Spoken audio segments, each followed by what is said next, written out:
हिंगोलीत नुकतीच उद्धव बाळासाहेब ठाकरे शिवसेना पक्षाचे आमदार अंबादास दानवे यांच्या प्रमुख उपस्थितीत बैठक संपन्न झाली। दरम्यान सध्या होत असलेल्या विधान परिषदेच्या निवडणुकीच्या पार्श्वभूमीवर उमेदवार डॉक्टर विवेक नावंदर यांची देखील यावेळी उपस्थिती होती। यावेळी माध्यम प्रतिनिधींशी संवाद साधताना महायुतीचे उमेदवार असलेले सईद खान यांच्यावर डॉक्टर नावंदर यांनी जोरदार निशाणा लावलाय।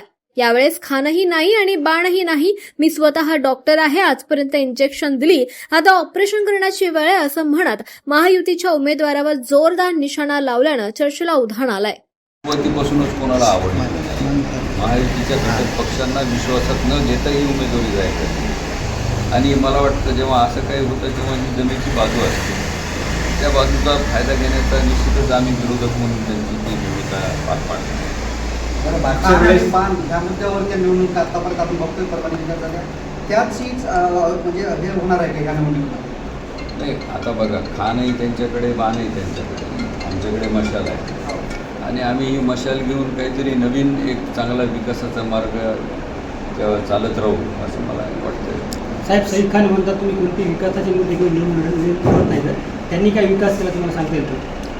नाही, आता ते त्यांनाच तुम्ही विचारलेलं बरं राहील। त्यांना जे लोकांना केलेली आर्थिक मदत, विकासच विकास आहे, आणखी काय? 5 वर्षात मला 20 वर्ष लागले ह्या जागेवर येण्यासाठी। जर 5 वर्षामध्ये एखाद्या माणसाचा काही अबनॉर्मल ग्रोथ होऊन ते इथपर्यंत पोहोचतात, तर तो त्यांचा विकाससुद्धा तुम्ही त्यांनाच प्रश्न विचारायला पाहिजे की अशी काय जादूची छडी तुम्ही फिरवली जेणेकरून तुमचा एवढा विकास झाला।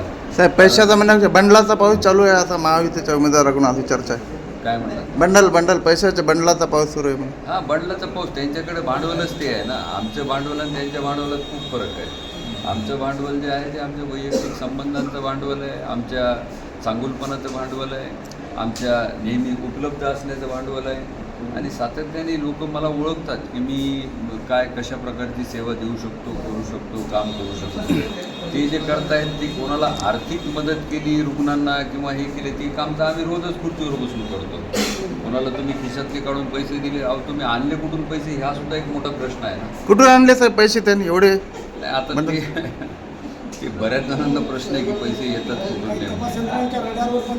तपास यंत्रणाच्या रडावर आहे त्यांचा। तुम्ही C7 जर फॉर्म बघितला तर तुम्हाला लक्षात येईल की त्यांच्यावर कशा प्रकारे जेलचं काय प्रकरण साहेब? जेलचं ते नाही, तर आता आहे त्यांच्यावर C7चा जो फॉर्म आहे त्यांचा, उमेदवारांनी जाहीर करायचा असतो, त्याच्यामध्ये ती सर्व माहिती तिथे दिलेली आहे। आक्षेप घेतला नाही, आक्षेप मी तर घेणारच ना, 100% घेणारच, निश्चित घेणार। साहेब, तुम्ही आरोग्य विभागामध्ये जे आहे तुमचं जे काय हॉस्पिटल आहे, अनेकांना तुम्ही आतापर्यंत इंजेक्शन दिले, अनेक रुग्ण बरे केले, आता कुठले इंजेक्शन देणार साहेब राजकारणात?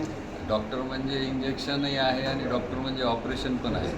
हे इंजेक्शनने निपटणारा आजार नाही आहे, याला मोठं ऑपरेशन करावं लागेल तुमच्या सर्वांच्या सहकार्याने। ऑपरेशन होईल फते? 100% होईल।